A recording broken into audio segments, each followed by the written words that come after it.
Craig Anderson is one of the emerging talents of Australia's motocross circuit. So far this year, the 19-year-old has taken a strangled hold in the 250cc division, leading by 28 points. But the hotshot has been brought back to earth now that he wants a licence for the road. He's undergoing the Right at Right motorcycle training course, and even for a high-flying racer, it still presents a challenge. I think for everyone, you never stop learning, and it's just always you go back to the basics all the time, and if you don't do that, well, you don't learn. Anderson says the dangers of motocross pale into insignificance compared to the dangers of road riding. I've never had much to do with riding on the road, just a couple of times, but more on the dirt, and it's easier to crash, I think, on the dirt through slippery surfaces and stuff like that. But on a racetrack, everyone is going the same way. You haven't got oncoming traffic, so you just got to watch out for it.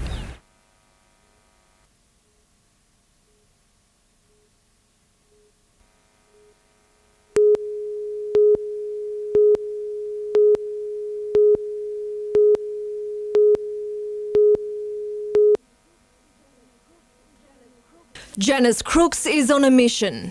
As the coordinator of organ donations for the Hunter and Northern New South Wales, she's trying to encourage more people to become organ donors.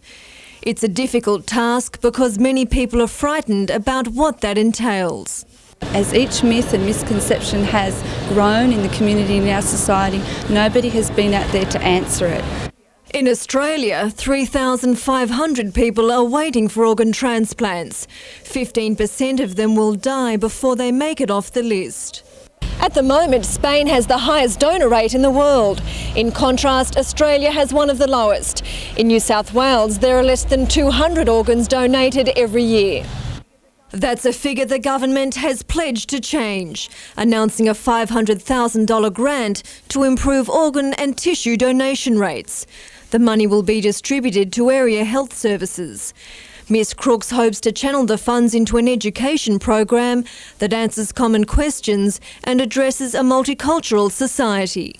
The difference hopefully will be that there will be an increase in awareness in the whole of New South Wales about the importance of organ donation.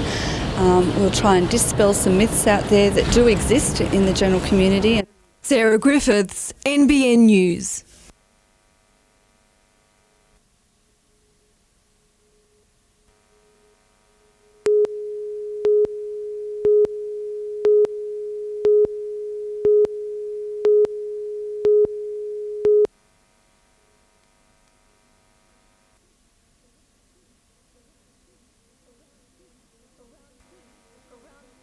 Around 50 Air Force veterans braved this morning's chill to pay a special tribute to lost husbands, families and friends.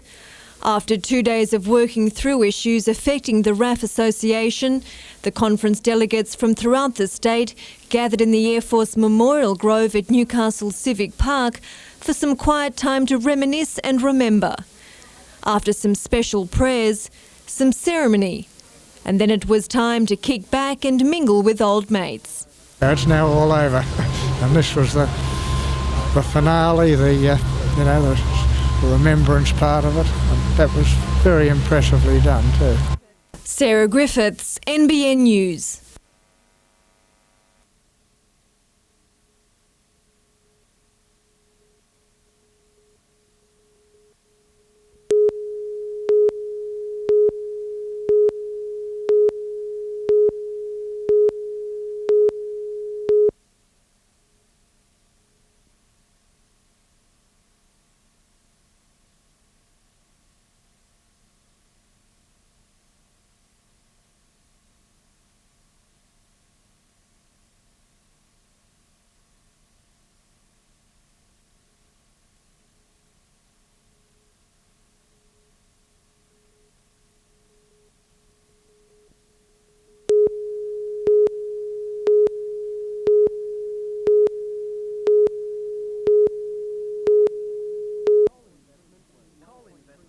Coal investment worth $1.3 billion in the Hunter Valley between now and 1999 is expected to yield 700 new jobs. Senator Torres says a further $900 million worth of investment expected before 2002 could add another 600. The minister believes it will go much of the way towards offsetting the 2,500 job losses at BHP. The projects that are now on stream within the Hunter, with the direct and indirect employment, will pick up about 2,500 to 3,000 jobs. I don't think you should offset one against the other. I think there are a lot of other interesting things going on as well. The senator was in Singleton for the opening of new $1.5 million premises for a coal technology consultancy. The company shares the minister's upbeat assessment of the industry's potential. The business has grown so well over the last 2 or 3 years in particular that we felt it was time to build a bigger establishment. We've nearly doubled our employment in the last 2 to 3 years here. Mr Perez's visit to the region comes just a day after renewed attacks on Prime Minister Howard's failure to visit the Hunter in the wake of the BHP decision. He has had discussions with the people who are directly involved, the workers of the Newcastle steel plant, the various mayors who are involved, and you can be sure that there'll be a program put in place which will be effective. Mr Howard's office says a visit to Newcastle will have to wait until after his upcoming trip to America. Phil Hind, NBN News.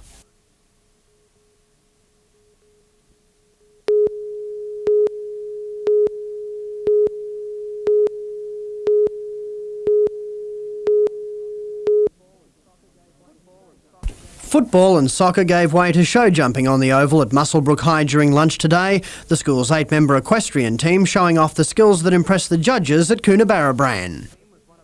The team was one of the smallest of the 54 to compete at the Equestrian Expo. A lot of other teams had up to 15 in their teams, so we all came away with ribbons in a lot of places.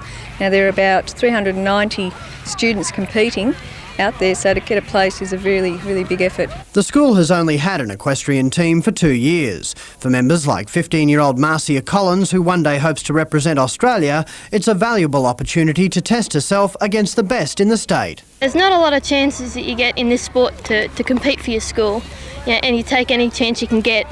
The school hopes to eventually build its team to about 20 riders. However, that will depend on the way parents react to the question, buy me a pony. Phil Hind, NBN News.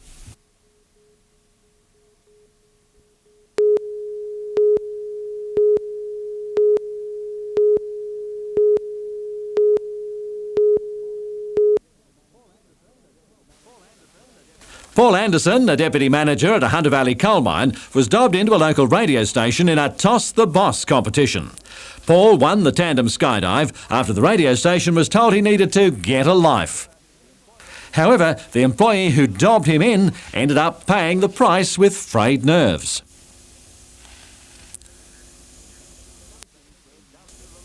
Industrial relations will never be the same again.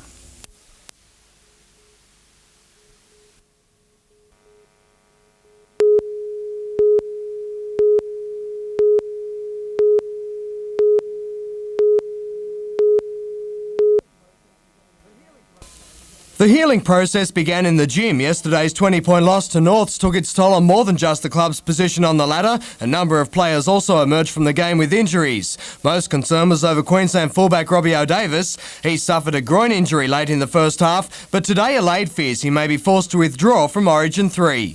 Fortunately for me, it's just a little bit of bruising down amongst the mid area there, and yeah, it should be right. Concern also over Billy Pete, and doctors confirmed he's got a broken nose, while teammates broke news of a new nickname. Well, I think he looks like Mark Coyne. No, he's a good sort, Will. Yeah, that's pretty nasty, isn't it? I'll kick a man when he's down. So, yeah, they've been starting to call me that, so hopefully the swelling will go down and they'll stop. It's about where the good humour stops. The Knights suffered their third loss in 4 matches, beaten in atrocious conditions by Norths. We had a lot of possession, a lot of field position, but unfortunately the offensive kicking was just ineffective. Like last year, representative commitments are also being blamed for the slump in form. It's a definite concern, put it that way. Despite the trend, the Knights are still in the top 7 with a game in hand. We've been about eight weeks away from having a win, and we're that desperate, and we're starting to play like desperate footballers instead of saying, rightio, we're up with the leaders. We've got a long way to go, why don't we just relax a bit. Newcastle has another split round bye this weekend. Jonathan Upton, NBN News.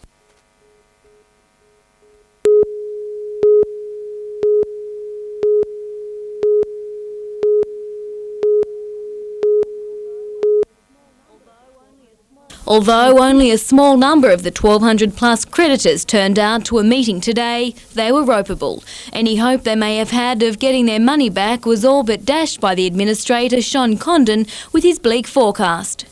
Without either successful recovery action against the directors or the franchisor, it is highly unlikely that any of the unsecured creditors will ever see their money back. Members were shocked to find the exclusive Contours Ladies Gym had suddenly shut up shop on the 30th of May. Creditors are especially outraged at the directors Frank and Margaret Ryan for signing up new members in the lead-up to the closure. I think that's despicable, and he has to answer for that. Mr Condon says a high level of competition and the enormous capital spent to set up the franchise gym contributed to the closure. But he says incompetence also played its part. At this stage, I'd be remiss to sort of attribute any specific percentage to bad management, but it certainly aided and abetted the final failure of the gym. The creditors voted to liquidate the gym with an investigation to be conducted into the failed business. Creditors will meet again once a report has been handed down to consider taking legal action to try to recoup costs. Simone Cobb, NBN News.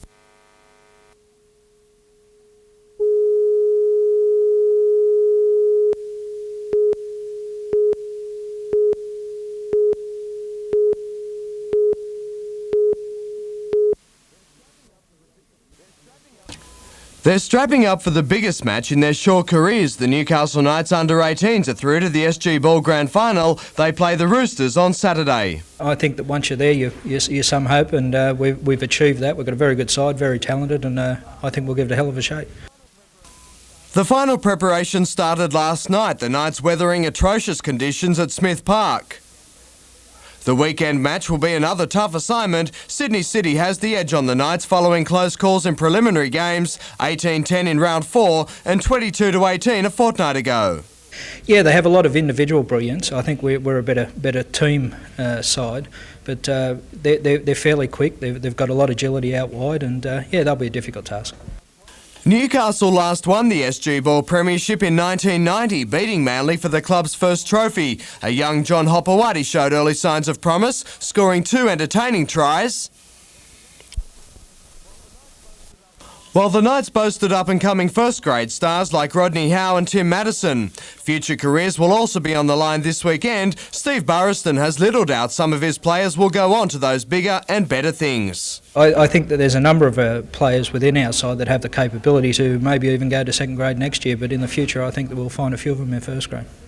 In the countdown to kick-off, support also from the top. So yeah, it's a great achievement. They've played extremely well all year. There's a lot of talent in that team.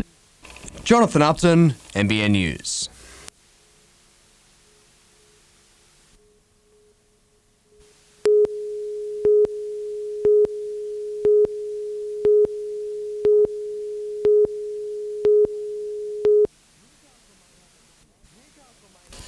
Newcastle may have a game in hand, but as it stands, the Knights have slipped from 2nd to 6th position on the ladder in the last few weeks. Despite the trend, it's not all bad news. Our for and against is still very good. I think it's the third best of the competition with a game in hand, and we've got the second best defensive record. So we can build on that, you know, and hopefully this is what we're going to do. In a bid to start the roll to the finals, Malcolm Reilly has given the Knights Wednesday to Saturday off. It should help the players maintain their focus before the next club match against South Queensland. While he wouldn't be drawn on team changes, Reilly admits an answer to the team's problems with kicking may lie in the boot of Andrew Johns. That Andrew's an outstanding kicker, and he's poised to be, after this State of Origin game, be available to play. So he'll be taking part in the Crushers game. The Knights Origin players will be tested for fitness after next Wednesday's game. The club disappointed about the selectors' decision to put Trent Barrett at 5/8 in front of Matthew Johns and Matthew Gidley. I believe, Matthew Gidley won the position over the top of him for the country Origin game. So both Gidley and Johns must be pretty disappointed that he's jumped over the top of the pair of them. Jonathan Upton, NBN News.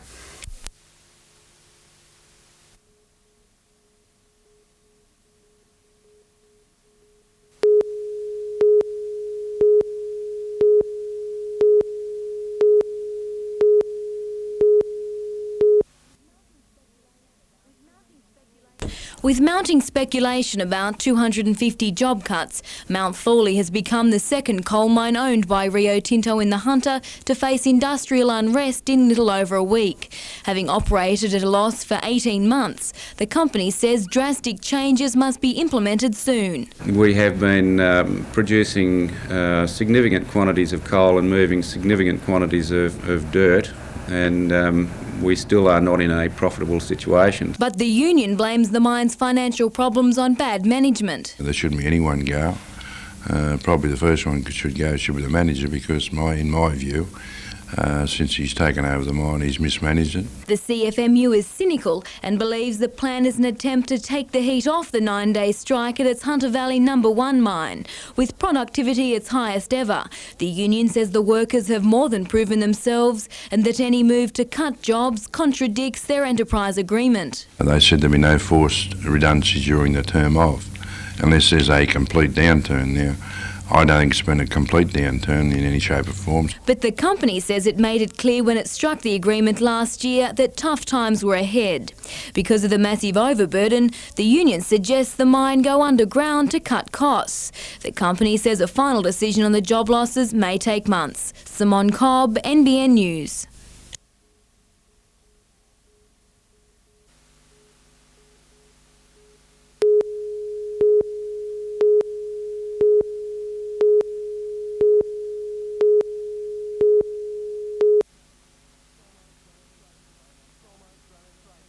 It's almost run its race at Beaumont Park. Since 1929, it's eluded even the fastest greyhound, but time has finally caught up. Tomorrow, the NJC holds its final meeting at the ground, the park no longer financially viable. Well, there'll certainly be a lot of nostalgia, a lot of wonderful memories, a lot of disappointment, obviously, because for so many people, Beaumont Park's been, an integral part of their life. There's no doubt it'll be a sad afternoon. This betting ring once used to support 114 bookmakers and a thriving greyhound industry. While the memories of those better days still remain, it's not hard to pinpoint what went wrong. The advent of off-course betting with the TAB started a decline in patronage, and when in October '94 it reduced coverage of Newcastle meetings, Beaumont's fate was sealed. Obviously our turnover as a result suffered, and really since then it's been impossible to draw a fine line between balancing the prize money with turnover. It's just really a lopsided equation. The gates won't officially close until Gosford conducts its final meeting at the track on Tuesday, but tomorrow's program is set to bring out the emotions. Saturday afternoons were a tradition, and the final event on the card has been named the Beaumont Park Farewell. We've tried to, keep the nostalgia there and honour the people who've really made a wonderful contribution to Beaumont Park. Jonathan Upton, NBN News.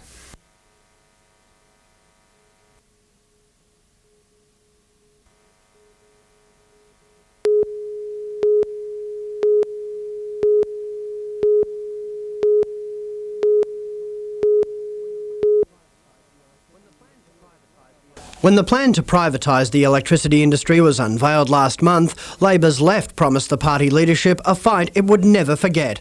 Overnight, an alliance of 32 Labor members, including 6 ministers and members of the right, won the first battle in the war, forcing Premier Bob Carr to abandon his wish that Cabinet decide the privatisation. This should be decided not by a group of politicians, but by the broad party, by the trade union movement, by the rank and file members of the party and the members of Parliament. The privatisation plan will now go to the annual party conference set down for Sydney in October. With the bulk of the state's generating capacity centred on the Central Coast and in the Hunter Valley, local unions are happy but cautious about the outcome. Well, I'd suggest it's premature to consider it as a victory, but there's a lot of hard work still got to be done. Electricity workers will take their protest to Sydney next Thursday with a mass rally outside State Parliament. It will signal the start of a major campaign in the lead-up to the party conference to block the privatisation. Public ownership will win out at the annual conference of the party. Despite the deep and public rift within the Labor Party, those on the left say Premier Bob Carr's position as leader is definitely not under threat. Phil Hind, NBN News.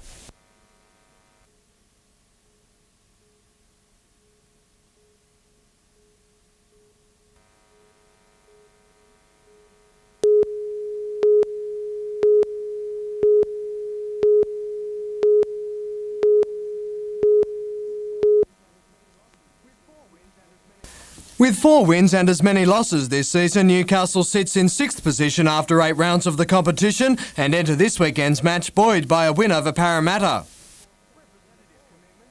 Representative commitments have forced changes in the forwards. With Andrew James and Jared Heaney unavailable, they'll play in the Australian under-21s probables versus possibles.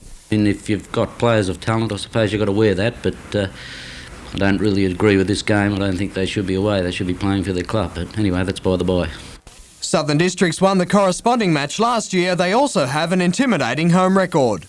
Well, it's so cold, nobody else can adjust to the conditions, and they're used to them, I suppose. But closer to home in the Newcastle Rugby Union, the Waratahs host Muswellbrook, Hamilton play Easts, Maitland meet Singleton, while Wanderers tackle Merewether Carlton. After a muddy loss to Lakes last weekend, West play Curry in the opening match of round 11 of the Newcastle Rugby League. The winner will keep second place in the competition.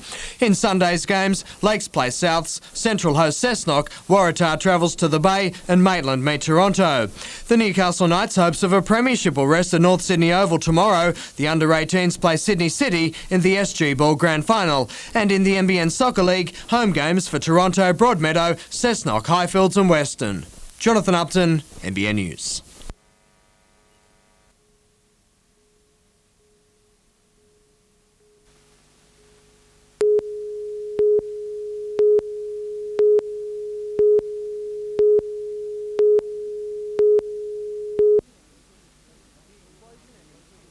The explosion and intense heat of 18,000 litres of burning petrol reduced the rig to a twisted skeleton in a matter of minutes.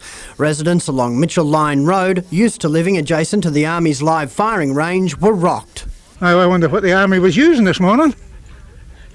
And when I looked out the window, I seen the smoke and the flames. They would be about 100 feet in the bloody air if they were an inch. In the midst of the inferno was truck driver David Crompton, narrowly escaping death by a matter of seconds. I got out of the cab just in time. It ignited as I wedged between the bull bar and then eventually got free and ran, and it ignited behind me. He told police he was forced to swerve to avoid an oncoming car travelling down the centre of the road. The car failed to stop. The truck jackknifed, sending a trailer holding 15,000 litres of diesel cartwheeling into a paddock. When we arrived, we had crews immediately cooling it with foam, and credit to them, it hasn't gone up. David credits his seatbelt for allowing him to walk away from the wreck with little more than singed hair and a few bruises. Scariest thing that's ever happened in my life. I'm the luckiest man on the world. Police are appealing to anyone who saw a white sedan in the area at about 8:30 this morning. The road is expected to reopen to traffic this evening. Phil Hind, NBN News.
The Hunter River hasn't always had a clean bill of health.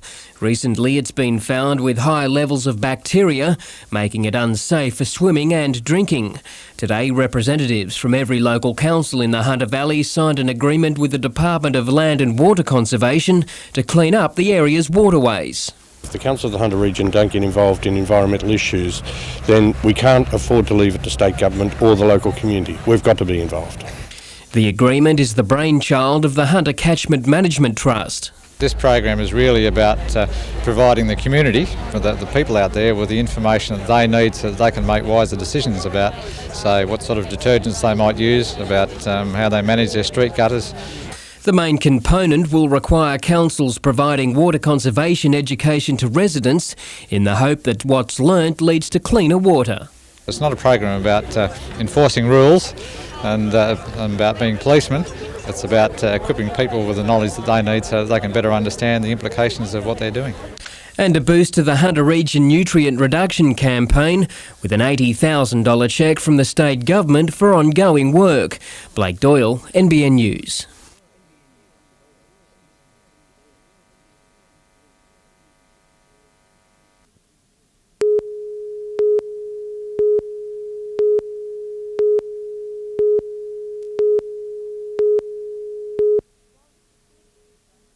While these seedlings don't appear to be anything special, they have the potential to attract millions of international visitors to the Central Coast in the year 2000. 40 million plants like these will be showcased at the Planet Earth Expo if it goes ahead. Although the 6-month event has the backing of both state and local governments, it still needs federal support. What is needed is really John Howard to come out and make a solid commitment to ensure that funds are allocated from the Federation Fund to get the project off the ground. Jenny George was visiting for BioPlants, a world leader in research and development in the horticultural industry. The company produces and exports super trees which grow almost twice as fast as other trees. The technology is an environmental quantum leap, helping many countries to replace their decimated forests. Not only would the expo present huge opportunities for Australian nurseries, it's expected to create 7,500 local jobs. Through showcasing our technology and certainly direct involvement in the production of plants for the expo, we currently are expecting probably at least a 50% growth in our staff over the next 3 years. The potential is enormous. It's job creating, it's proper and meaningful work, and it's also environmentally friendly. Simone Cobb, NBN News.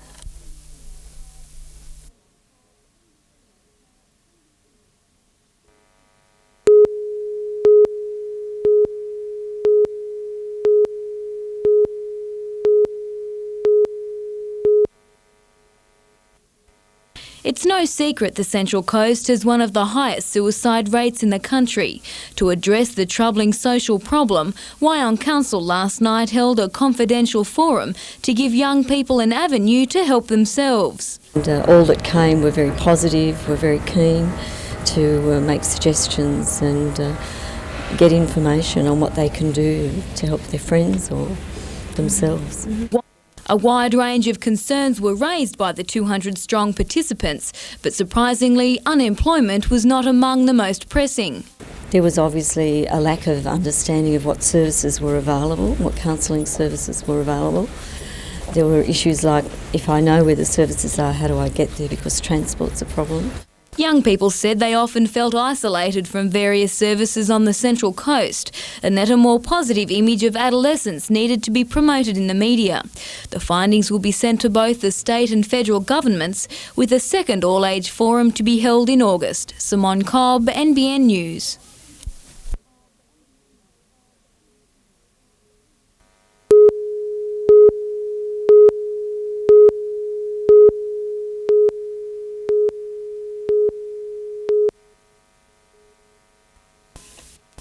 It's the final week of a long Origin series and Newcastle will be glad to see the back of it. As usual, the club's representative players will be tested for fitness after the game. All have been named in the squad for the clash with the Crushers. Andrew John starts from the bench, again making way for Leo Denver. For tipsters as well as opposition teams, South Queensland is hard to catch. Newcastle flogged them earlier this year, while in their last 2 matches they beat Sydney City before being hammered by the Eels.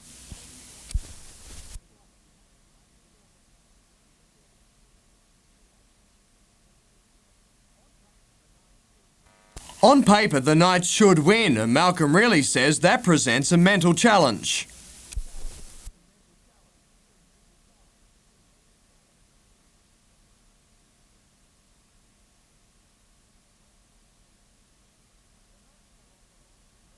The Knights come off a loss to Norths, but after seeing little possession in the marathon quagmire a fortnight ago, the backs are looking forward to seeing some action. I know myself this week, I'm sort of just going to get much more involved, get in, help the forwards out, and not just stand out there and make up the numbers.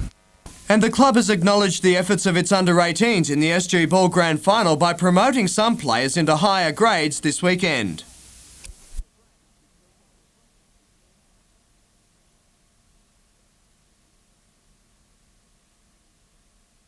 Jonathan Upton, NBN News.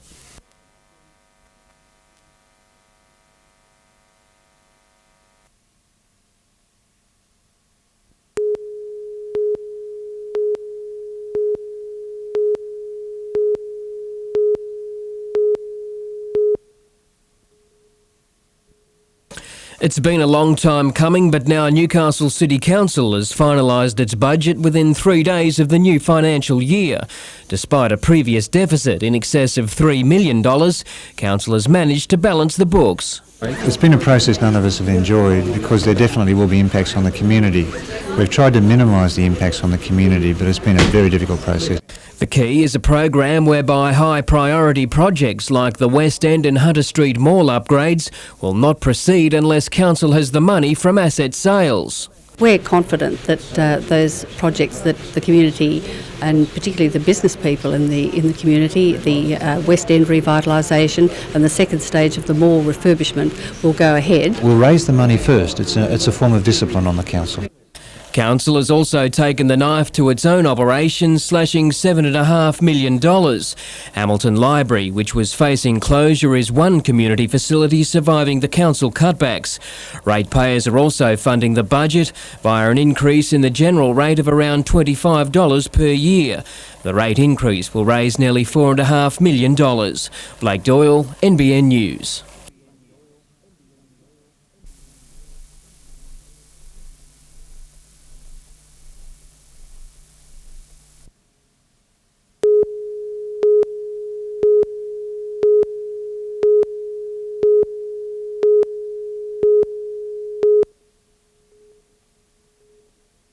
Tenants at the fruit and vegetable market are irate. After waiting 2 years for major repairs to be done on the Sandgate complex, they've decided to hit council where it hurts by not paying rent. The premises here are no better than something you'd expect in a third world country. Now, why would you want to pay rent on something like that?